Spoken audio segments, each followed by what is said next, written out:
and I'm a centre back and a CDM for Lebanon.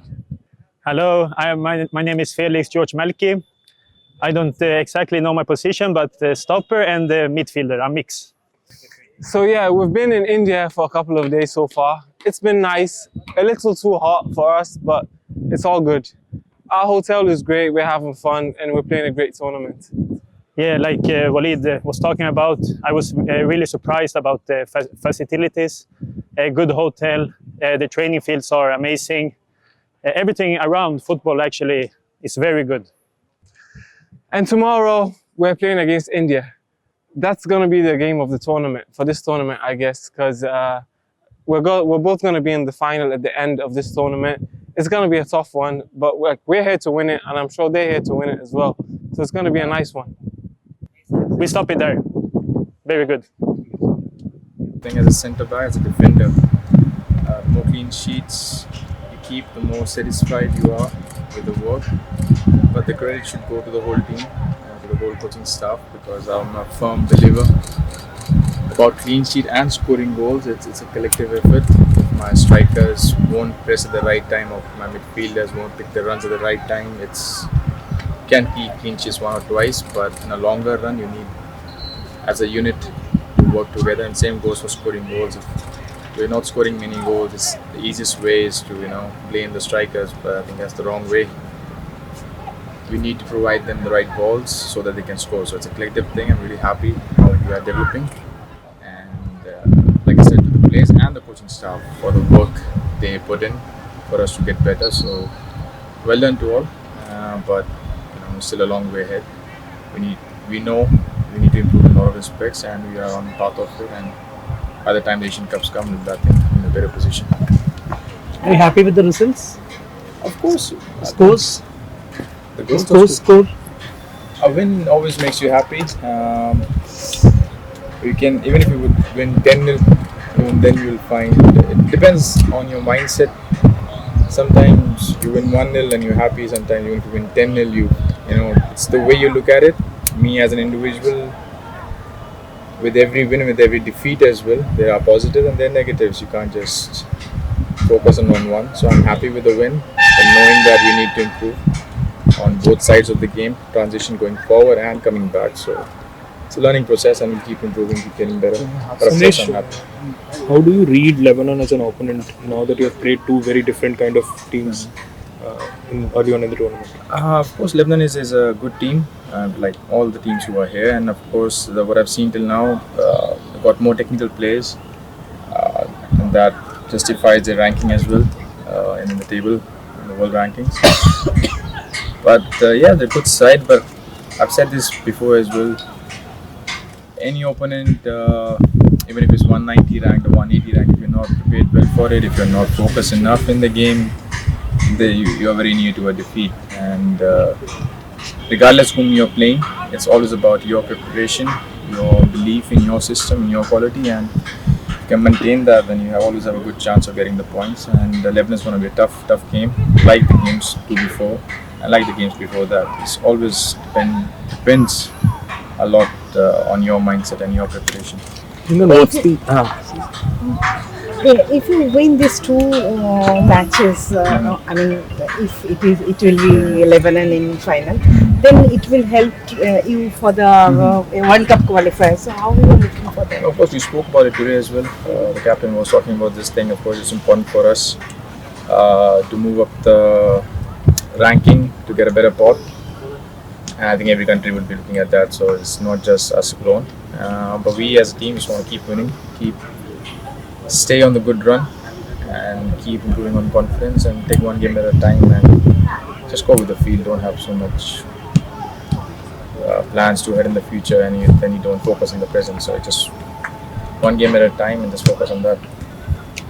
So, Mandesh, as you have already qualified for the final, actually, I don't think that there is complacency. But one thing is that as you have to play in 1 second against Lebanon. So, what coach is saying that whether he has told you to deliver the best or the best, always he will be there. But do you think there's some kind of not need to be in hurry actually. I think what the coach wants to say, you need to ask him. Me as an individual, I think not just me. I think every individual who is representing his or her country or in the club level, I think you can just not take any game easily, regardless where you are in the table or in the wherever it is, or even a training session. You can't take anything lightly. But, the career is short. Places can be taken, gone. You never know. So just give you 100% every game, and like many great coaches have said, play each game as if it's your last, so you don't have any regrets. And if it's the last game, God forbid, I hope not for anyone, but if it is, you don't want it to be someone where you felt like I was a little bit complacent. So give you 100%, then God wills, whatever happens will happen. Sandesh, what has been the impact of a psychologist in the team in terms of the mental aspect of the game? Now, of course, a lot of teams now in every game, every sport, I think trying to find that every inch where they can do better, and sports psychology is also a part of it. So kudos to the AFF, to the coaching staff, to our head coach Igor for pushing to the limits to find every small inch where we can get better. And Shaman has been really good. I think the boys like him, and it's a slow process. It's not like overnight thing, like you get a psychologist, okay, in 2 weeks you can do miracles. It's never like that in any field of life. So we're growing as a team with him as well. I think he's been welcomed really well, and yeah, it's good, man, to be honest. And if you have multiple centre back partners, it changes every game. Yeah. And I won't ask you to pick a favorite. That will be too hard on you. But just give me an idea how it feels to play with different centre backs. Their strength and weaknesses. You have talking about Mehta, talking about Chamberlain.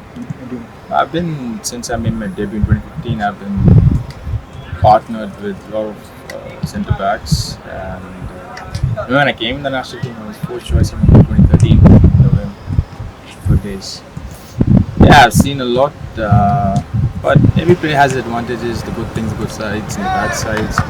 Even my game has some positives, some things where I need to improve.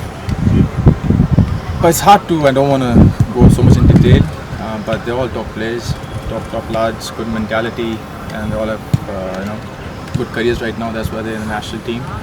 And me as a person, I gel with everyone really nice. That's why I've been here for some time. It's just about trusting each other and complementing each other. I think centre back is one of those positions in the whole pitch where I feel you need someone around you, to form a partnership. You cannot single-handedly do everything. So that's why I personally believe, I might be wrong here, but we need a solid base there. And they're doing well, everyone is doing well, and as a team as well, we're doing well. So I just don't want to go in details, but I think Where do you enjoy the most, in the wings or the centre back? Me? Yeah. Wings? When you saw me playing in the wings? No, yeah, 8 years ago, Yeah. when I was a right back. No, I enjoy it anyway on the pitch, man. I'll send many, I'll be a water boy if I need to be for the national team. So when it's national team, I'm ready to do any job. I can stand there and take interviews as long as I'm involved with the national team, because that's my first love. And just to be on the pitch, Experience of 50 matches is a big thing. Yeah. So from that experience, what do you think the team should improve? Which area should improve? I think we've improved a lot. If we just talk about this 50 appearances, when I made my debut against Nepal, 12th of March 2015, we won 2-0, we were 175. Now I think we are 99 or 100. I don't know exactly the exact ranking. So I think we improved 75 places, 75 countries up we have come. So I think that's a lot of big improvement. And just keep improving. There's so many aspects, you can't single out one thing, but mentality is, if I have to pick one aspect, I would think it's mentality, which has been massively improved, and the humbleness also to know the areas which we need to improve and working on every day. And we just keep going, and obviously to the backs as well. Guys, doing great. Work harder than dream, and God bless, you'll make it one day. Any interesting challenges that you might have faced against Vanuatu and Mongolia, and maybe that has given you some insight to work upon it, and maybe for your tomorrow's match against Lebanon? what challenges we faced. Yeah, any interesting challenges that you think has given Of course, Vanuatu was both were different games. Both played different formations, different systems. Vanuatu, of course, we knew they're physically a good side. Even I spoke to Roy and Eric before this game, and I wanted to get an update how they are, and they said specifically that they are very physical. So our target was just to move the ball as fast as we can, so that we don't get into that physical battle, use our technical abilities more, and I think we managed to do that. That sums up the chances we created, 23 chances. So brilliant in that aspect. And Mongolia, of course, we wanted to get the early goal in because we knew they want to sit back. We do respect them, but we have done it personally as well, and there's no shame in that. So yeah, it was a different approach for both games, and we executed the plans perfectly, and that's why we got the 6 points out of 6.